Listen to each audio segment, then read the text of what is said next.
Welcome to another edition of the Giants Huddle podcast brought to you by Citizens, the official bank of the Giants. I am John Schmeelk, joined by one of my new partners this year, the Moose, Marc Malusis from Picks, WFAN, you name it. Moose, it's good to talk to you, brother. Schmeelk, how are you, man? I'm doing well, John. It's good to see you. I'm excited for the season ahead. A lot of hope, a lot of excitement around the Giants, and great to be working with you again.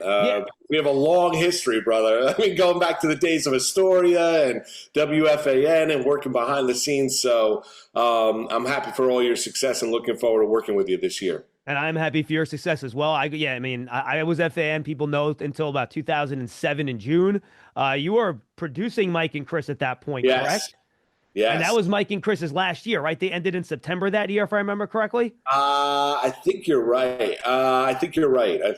Yes. And then Dog went on to Mad Dog Radio. Yes, correct. So if I remember correctly, and now just for the record, I should tell people how we're partners this year. So we're going to be the weekend duo for Big Blue Kickoff on FAN every Saturday morning at 7 a.m., getting you ready for every Giants game on Sunday. And, of course, Moose is also our lead-in on Sunday mornings when we are our pregame show. So we're a little weekend morning FAN team here that's going to start the day before the Giants' first game on Saturday, September 6th. So make sure you guys tune in on The Fan at 7 a.m. on those Saturday mornings. So one memory I always had, Moose, I think it was a Super Bowl on the West Coast. I don't remember what stadium. And Sal Licata and I were working the board and the producing back in the studio, and you with Mike and Chris at the Super Bowl. And it was Wednesday, I think. And that's the day where all the guests pour in. And I think we got to about 5:15, and we had literally like 50 minutes of spots left to get in about an hour and 25 minutes of programming. I have never played so many spots in an hour of FAN programming in my whole life, but god darn, we got those spots in. Oh, you had to make sure you get those spots in. Yeah, that's when I think was like, and I used to love producing Super Bowl week because it was the pressure, and it's, obviously, you're working for Mike and Chris, that's a draw.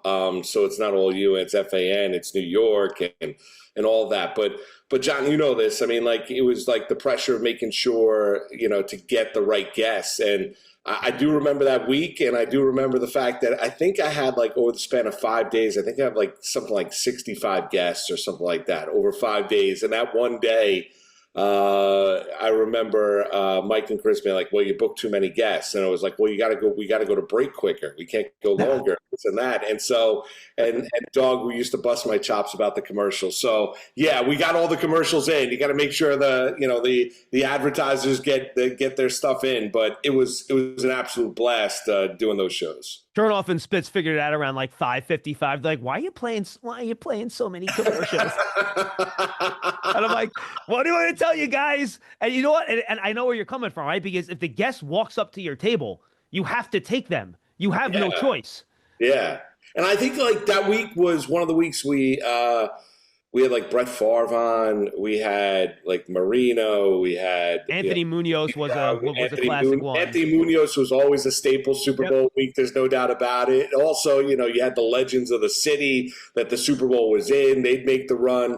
It was like kind of a slow build. Monday and Tuesday was kind of like you're picking at straws trying to find guests, and then Wednesday, Thursday, and Friday the shows were absolutely packed. But yeah, that's like the juggling trick. Then you had Mike and Chris busting your chops. You had the stuff coming back. You're playing too many commercials, all that kind of stuff, and making sure that you put together a good Super Bowl week show. Yeah, well, inside baseball, folks, the last thing you want to do at a Super Bowl week is have too few guests for Mike and Chris. You always want to err on the side of having too many.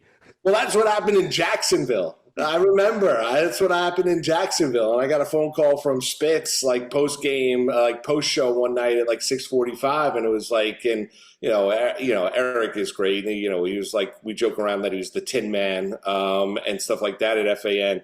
But he'd be like, did you prepare this week? Did you set up a proper schedule? Did you make the right calls? Did you do all this and that? I'm like, yeah, sometimes it works, sometimes it doesn't. Like, you could do all the work. You can put everything together. Doesn't necessarily mean the plan always comes together. So, yes, it was a very, very stressful time at some point, especially when you're a young producer in the industry and you're looking to cut your teeth and trying to make a mark and do a good job. And you're working for Mike and Chris, a legendary show. I don't don't think there's a better show that's ever been when you're looking at sports talk radio, John. And there was the pressure that came along with it. But there was no doubt there were years in which not every Super Bowl week show was a great show. Oh, and it's funny. And then, my first year here was 2007 with the Super Bowl run. Everyone's like, oh, you must have had a blast during that playoff run in the Super Bowl. And I'm like, yeah, I was also just desperately trying not to screw it up in my first year with the new team when they're trying to win a Super Bowl. And I'm like, I just don't want to mess this up because these calls are going to go down in posterity.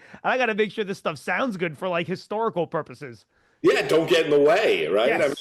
I mean that was an unbelievable run. I mean, on the road Tampa, on the road Dallas, on the road Green Bay, and then beating the Patriots out there in Glendale, Arizona. So I get it, right? You're starting a new position. You're with the Giants. They win a Super Bowl, and you want to make sure that you're not the guy. You're not the outlier. You're not the red flag. You're not the one that gets in the way of what, and make sure that everything sounds good for posterity. Yes, and much like you don't want Mike and Chris mad at you, you don't want like Tom Coughlin being mad at you for the bus leaving one of these stadiums late. Trust me, that is not the look you want to get when you're like the last one getting on the bus as they're waiting to go to the airport. So you want to avoid that at all. By the way, were you always 15 minutes early as well to every meeting?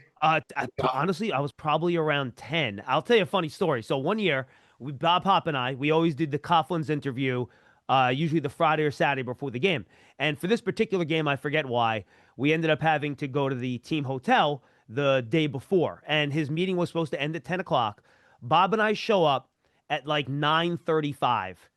He's literally sitting outside the room. We walk in doing this as we walk in the hotel. And we're like, Coach, we're 25 minutes early. He goes, not early enough. So you could not win, bro. You could not win. Didn't matter how early you were. He was the best. I love Tom. He was tremendous. Coach is awesome. And he set a tone and a culture, good old-fashioned Giant pride and, the evolution of Tom Coughlin as a head coach when he initially went to the Giants and then obviously helping the Giants win a couple of Super Bowls. So fantastic, and obviously will go down in Giant history as one of the great coaches that this organization's ever seen. All right, talking about setting the tone, Moose. You were here, I think, last week, right? You were talking to some people around here. I think the tone that Russell Wilson has kind of set for the building here, I had not seen that here. Eli Manning was more of a lead by example type of guy, right? He wasn't kind of out there, and his personality didn't infect the locker room. But that's what Russell Wilson has done here, and I've never seen anything like it. Defensive players, offensive players, coaching staff, just the way he operates, his positivity, the way he communicates seems to have really infected in a good way this entire building. Well, you know what? It's interesting, John, perception and reality. I think there was a perception of Russell Wilson based on, everything that went down in Denver, the fracture when Sean Payton took over, the stories coming out of Denver, even when Sean Payton, before he was there, then obviously everything in Pittsburgh is that, and the stuff that you saw pregame, I think there was a lot of perception that Russell Wilson was this guy that a lot of players had a hard time connecting to. We know the story in the Super Bowl, right? They're trying to get Russell Wilson the MVP. They didn't want to hand the ball off to Marshawn Lynch. Wilson throws the pick against the New England Patriots. Like this, all the stories that came out of Seattle over the days and then Denver. I think there was a perception of Russell Wilson. I think the reality of it, I think you're absolutely correct. Talking to, Joe Shane, Brian Dable, and hearing their statements, talking to players that, that have been around him is that, he has set a tone, a culture for this team, understands the task at hand, understands that, his career is winding down, right? He's not no longer at the peak of his career and is willing to do everything he can to help this organization out. And I think it's probably surprised a lot of people within the building. I think it's probably surprised a lot of people from outside the building looking in and looking at the impact that Wilson's had so far as a New York Giant. Yeah, and look, Darius Slayton, the word he used the other day, he goes, he's disgustingly consistent. Like every day at 8 a.m., it's a smile and a hello.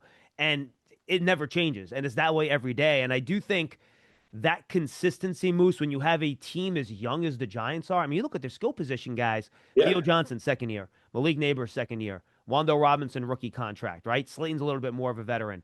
But I think it's only going to help these younger players and give them more confidence when, and this is going to sound funny, a guy that when they were in high school, they were watching win Super Bowls. And I just think that's going to help a young team. Again, We'll see how he plays. That's the most important thing. But at least I think it's helping the young players become professional, seeing how he handles everything. Right. I don't think there's any doubt. I think it also helps the young players see how he's handled a guy like Jackson Dart in his room. Yeah.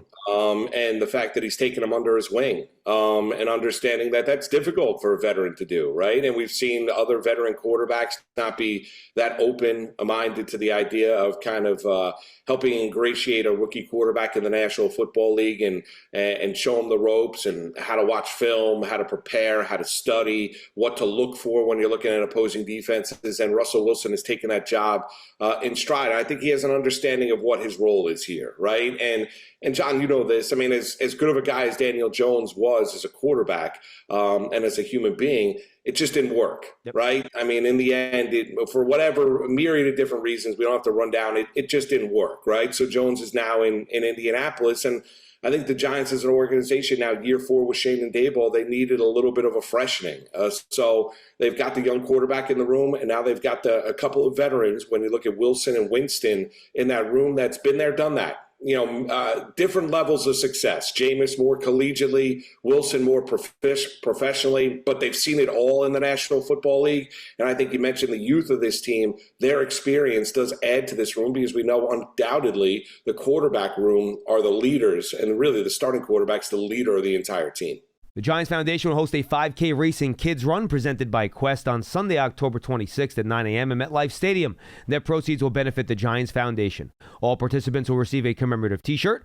After the race, stay for a post-race festival with appearances by Giants legends and a live DJ.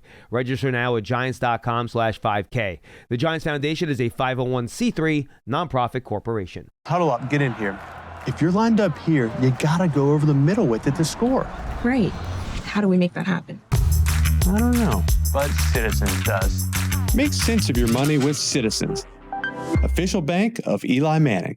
And Moose, it's funny, you talk about it feeling new, and I think it's very rare, and I said this to somebody the other day, that in a 4th year of a regime, and you know how it goes, when you have a couple really bad seasons in a row, you got top 10 picks, you're picking at the top of the draft, it kind of becomes a here we go again, we can't get out of this hole.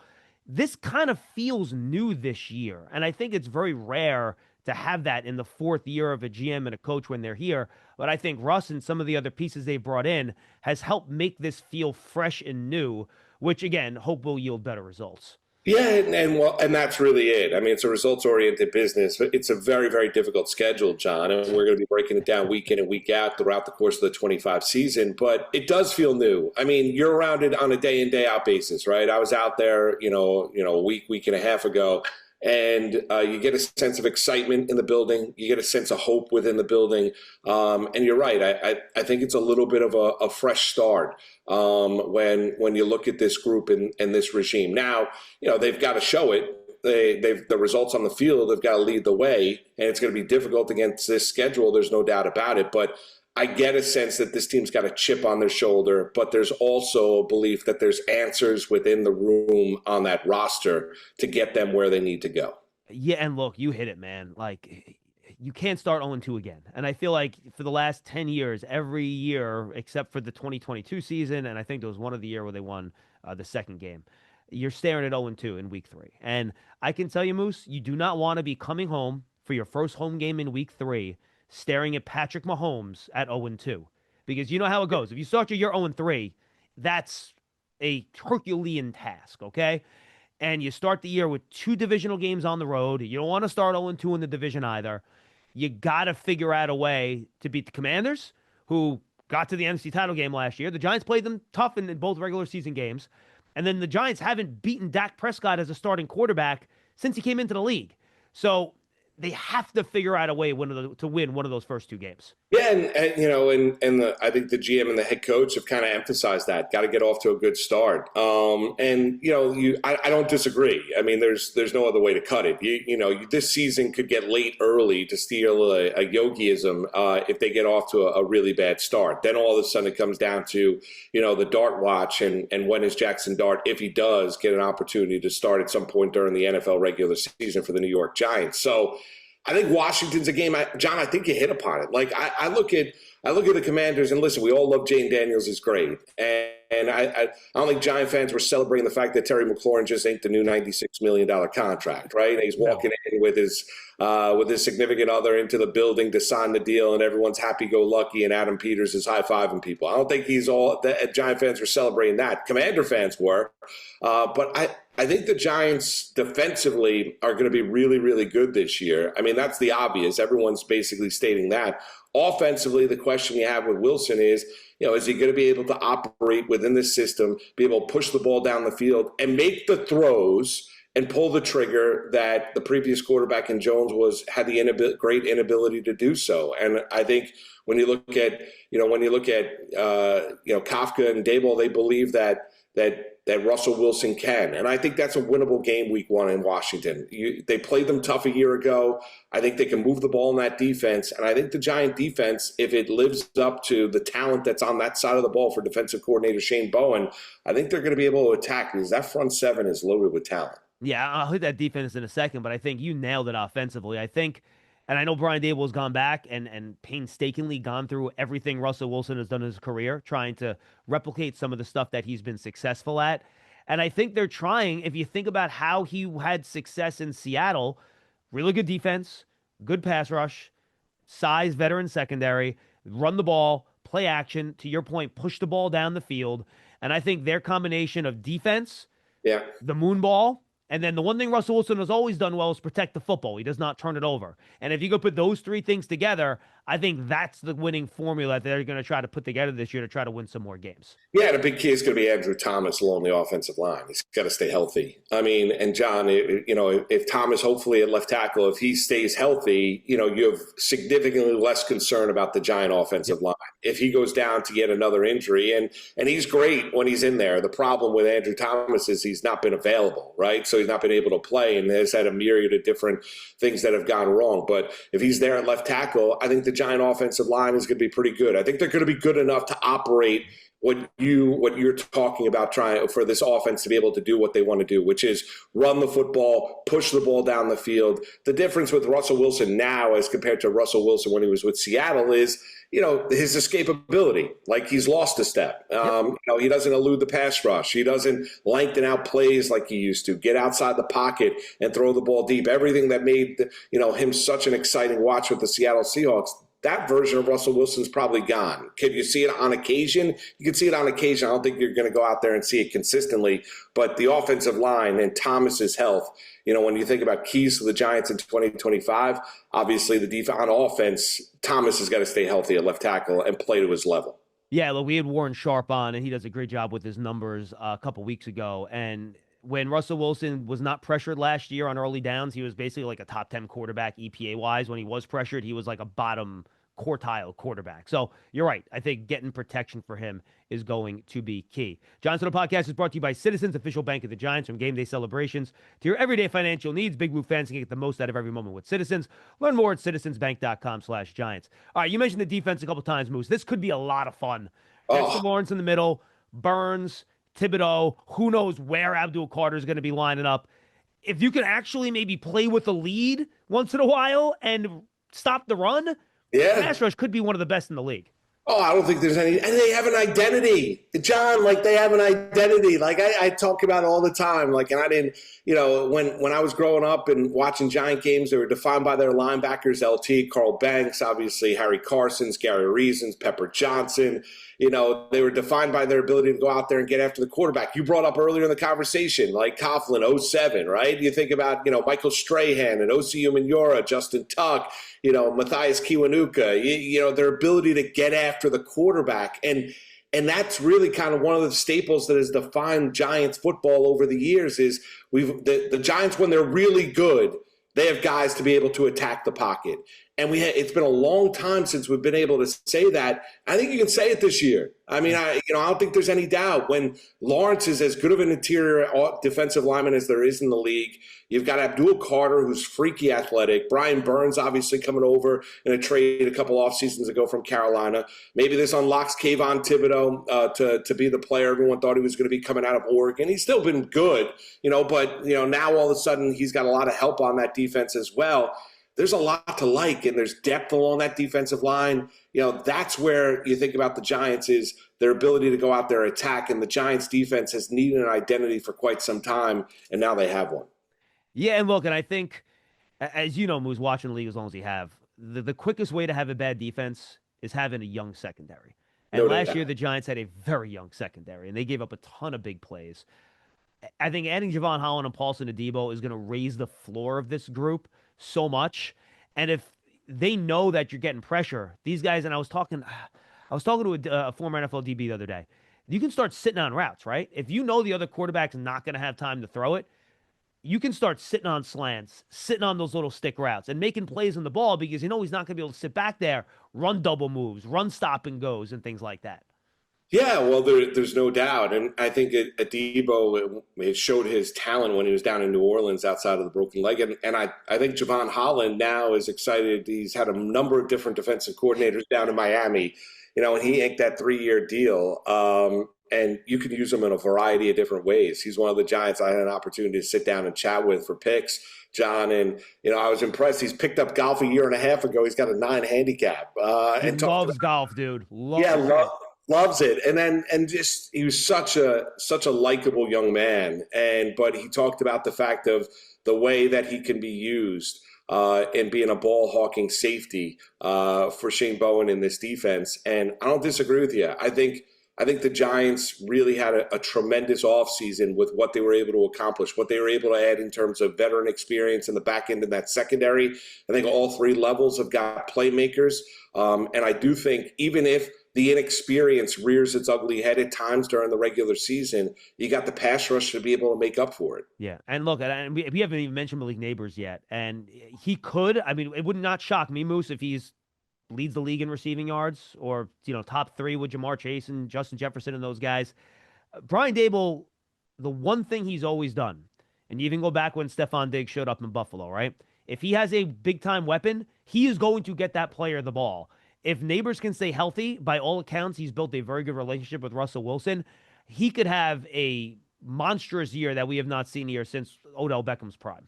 Oh, it's like Jamar Chase's cousin, not literally, but you get the point. Like when you look at them as playmakers, they're very similar in nature. He plays bigger than he is. He shows you a remarkable toughness and grit. Can play through some injuries and some nagging stuff. Is a quote unquote gamer, and wants the ball in his hands. And when he gets the ball in his hands, he scares the bejesus out of opposing defensive coordinators. That's what Malik Nabers is. So I'm excited, John, like I am. My son runs around with his Nabers jersey, my youngest son, Gregory. He loves screaming out leak whenever he makes a catch. I'm excited to watch Malik Nabers and what he's going to be for this offense. I don't disagree with you. I think when you look at, and I think that's what you want to do. It's a receiver-driven league. It's a passing league, and you need big-time playmakers to do it. Now, you can question or look at the depth when you're looking at that wide receiver room and say, okay, is it good enough around the player to prevent teams from going out there and saying, well, we're going to put the hammer lock on Malik Nabers. We're going to force you and force somebody else to make a play, whether it be Wan'Dale Robinson, whether it be Darius Slayton, whether it be Theo Johnson, whoever it might be. Yeah, I think you're going to run into that. But that means that those other guys at times are going to have to make plays to prove that, to show that opposing defensive coordinators have got to be able to play it a little bit more honest. Anything about this team, player, part of the team, coaching, anything you picked up while you're here a week and a half ago that you think maybe people are sleeping on a little bit or you're very excited about, or even maybe something that you're nervous about that you think could turn this season in the wrong direction? Outside the schedule, I think the Giants are going to be significantly better, John. I don't know if it necessarily equates to them having a significantly better record because of the schedule that they have. You look at this visually, you could talk about the teams of going out there and playing 1-score games.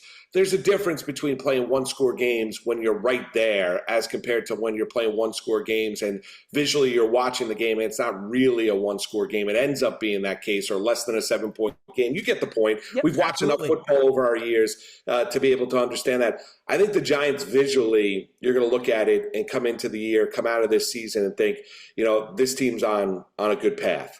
I think, I kind of came away from a week and a half ago feeling that, The Giants co-owner, John Mara, made the right decision, made a tough decision, but made the right decision in terms of staying the course.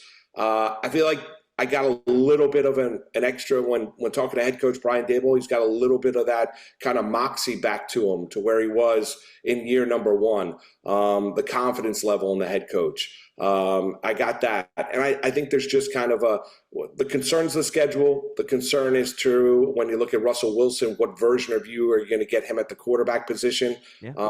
Outside and the offensive line. Those would be the main concerns. But like everyone's talked about, I think the defense is going to be really good. Excited to watch Nabers.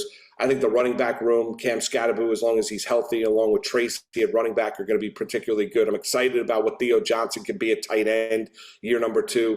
I think there's a lot of things to think about and look at this team and say, okay, I'm excited about where this group is. And as long as these young players continue to evolve, stay healthy, get better, about where the Giants as an organization are going to be post-2025.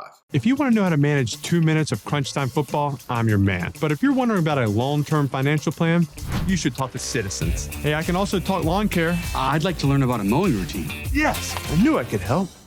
Make sense of your money with Citizens. It's funny you mentioned the record thing. About 2 months ago on one of our shows, I had the exact same conversation with Paul Dottino, and we were taking calls. I say one of the fans, I'm like, so can I interest you in a much improved point differential? Would that get you excited? And as you might imagine, fans did not take too well to that. They do not care about a better DVOA or an EPA per play. They want more wins. But look, the schedule is just really, really tough, and that's going to be tough. It's just going to be tough to translate.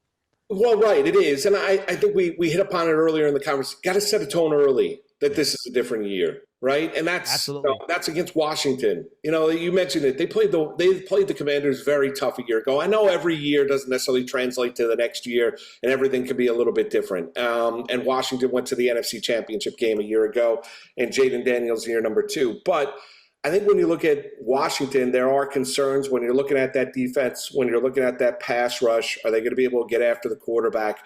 There's no concerns really about what Daniels is as a quarterback. And I think the Giants defensively can alleviate some of the explosiveness of that Commanders offense with what they can provide defensively and some of the concerns they can provide Cliff Kingsbury and the Commanders offensive coordinator. So get off to a good start and then kind of start to change the narrative around the Giant organization, the one that's been kind of hanging over this organization for the past couple of years. And, of course, we'll have a deep preview of that game on our first show on September 6th, 7 a.m. on WFAN. Yeah. Moves very quickly. Let's go around the league real fast. I've asked this question to all my guests I've had on in the last couple of weeks trying to preview the season.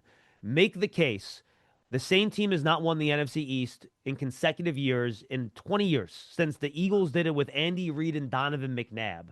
Yeah. Make the case for how a team knocks the Eagles off this year, given the level of talent on that roster, because I'm having trouble making that case, to be I think it's very, very difficult. I mean, you want to talk about, post-Super Bowl malaise, hangover, not as hungry, maybe defections along the offensive line. But I still think they have, arguably one of the best offensive line coaches in the National Football League down there in Philadelphia. Saquon doesn't stay healthy. Defensively, they did lose some guys in free agency. I think it's difficult because I think the other teams have got holes. Like you look at Washington, I think the Commanders have got holes on defense. I don't know. I think Tunsil helps out their offensive line at left tackle. I don't know if it's necessarily a dominant offensive line. I think Daniels obviously is exciting at quarterback. I think it's difficult, John. Like I'd love to sit here and tell you, listen, I think it's going to be the Cowboys or I think it's going to be the Commanders. At some point in time, a team's going to go out there and win back-to-back NFC East titles. I think we might be looking at it when you're looking at the Philadelphia Eagles this year. Yeah, but I do think the conference in general, Moose, is wide open. This is not the AFC where you're staring at Lamar Jackson or Patrick Mahomes or Josh Allen or Joe Burrow or Justin Herbert. You don't have that group of quarterbacks in the NFC. Which team do you like to emerge to kind of challenge the Eagles and kind of be that next team up? I'll give you I love the Rams, throughout, as a lot of people did throughout the course of the offseason. I have no idea what version of Matthew Stafford we're going to get, right? I mean, that's the concern. You look at the Los Angeles Rams, and I don't think the San Francisco 49ers are nearly as talented a roster as they once were. However, as compared, you look at their schedule, the schedule is ridiculously easy when you're looking at the San Francisco 49ers for Kyle Shanahan. So, they're favored to win the NFC West. I'd throw the Rams out there. If Stafford, who's a remarkably tough quarterback and has played through a numerous amount of injuries that should have kept him off the field, if he's able to be a semblance of the form of Matthew Stafford that we have seen for the majority of his career, I'll give you a team. It's not the NFC South. I mean, I think it's Tampa's division to lose. Don't necessarily trust Atlanta. I'll give you the Green Bay Packers. In that NFC North, which is a ridiculous division. And, everyone gets caught up in Ben Johnson and the Caleb Williams. The Minnesota Vikings, they might be the most talented roster in the division. You have questions about J.J. McCarthy. Then you look at the Detroit Lions losing both offensive coordinators. Offensive line might maybe not be as good as it once was, but you believe in what Dan Campbell. I'll give you the Packers. But I'll give you this caveat to it, John. What version of Jordan Love are we going to get? Yeah, he's very inconsistent. Are you going to get the Jordan Love from 2 years ago? Where if their kicker makes a kick, they go into San Francisco and beat the 49ers, or what version of Jordan Love do we get, right? So if you get a good Jordan Love, I think that defense, second-year Hafley, the former Boston College coach, is going to be better. They got to get after the quarterback. That was a massive issue a year ago for the Green Bay Packers.